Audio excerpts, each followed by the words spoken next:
আসসালামু আলাইকুম। আজকে আপনাদের সঙ্গে শীতের সবজি কিভাবে রান্না করলাম সেটাই শেয়ার করব। তো শীতের সবজি রান্না করার জন্য অবশ্যই কিন্তু শীত সিজনে যে সবজিগুলো পাওয়া যায় সেগুলো থেকে আমি কয়েকটা সবজি নিয়েছি।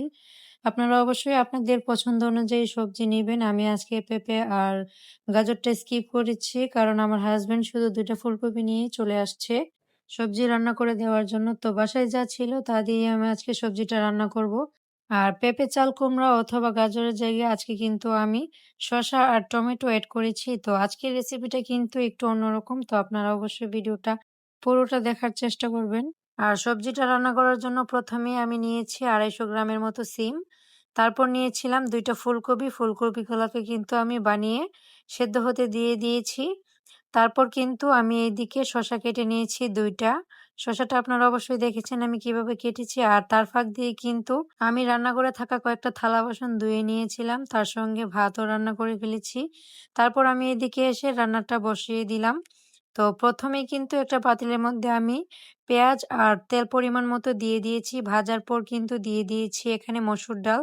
মসুর ডালটাকে কয়েক মিনিট ভাজার পর এখানে আমি এড করেছি ১ কাপ পরিমাণ পানি। তার মধ্যে দিলাম ১/২ চামচ হলুদের গুঁড়া, ১ চামচ মরিচের গুঁড়া, ১/২ চামচ ধনিয়ার গুঁড়া, অল্প একটু জিরে গুঁড়া আর স্বাদ অনুযায়ী লবণ।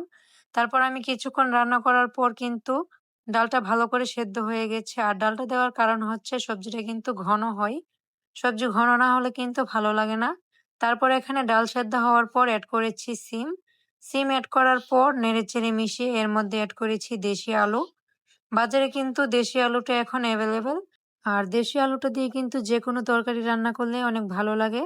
আর আলু আর সিমটা যেহেতু একটু সময় লাগবে সেদ্ধ হতে সেইজন্য কিন্তু আমি এর মধ্যে ১ কাপ পরিমাণ পানি এড করে ঢাকনা বন্ধ করে কিছুক্ষণ রান্না করেছি। তারপর আবার ঢাকনা তুলে এর মধ্যে কয়েকটা কাঁচামরিচ এড করে দিয়েছি। তারপর আবারও ঢাকনা দিয়ে বন্ধ করে শুকনা, শুকনা হওয়া আগ পর্যন্ত রান্না করেছি। এর মধ্যে কিন্তু সিম আর আলুটা 50% এর মতো রান্না হয়ে গেছে।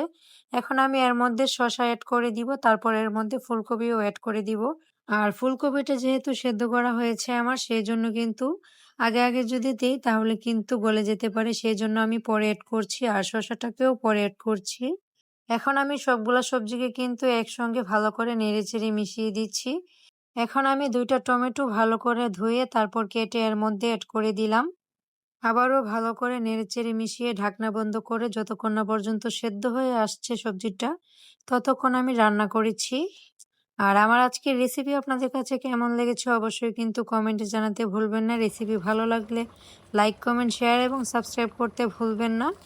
আর যারা আমার মতো শীত সিজনে শীতের সবজি দিয়ে গরম, গরম ধোয়া ওঠা সবজি রুটি দিয়ে বা এমনিতেও খেতে পছন্দ করেন, তারা অবশ্যই আমার রেসিপিটা ফলো করতে পারেন যদি আমার রেসিপিটা আপনাদের কাছে ভালো লাগে।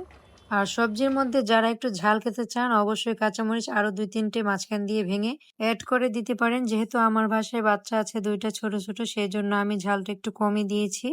তো আজকের মতো ভিডিও এই পর্যন্তই। সবাই ভালো থাকবেন, সুস্থ থাকবেন, আমাদের জন্য দোয়া করবেন। আল্লাহ হাফেজ।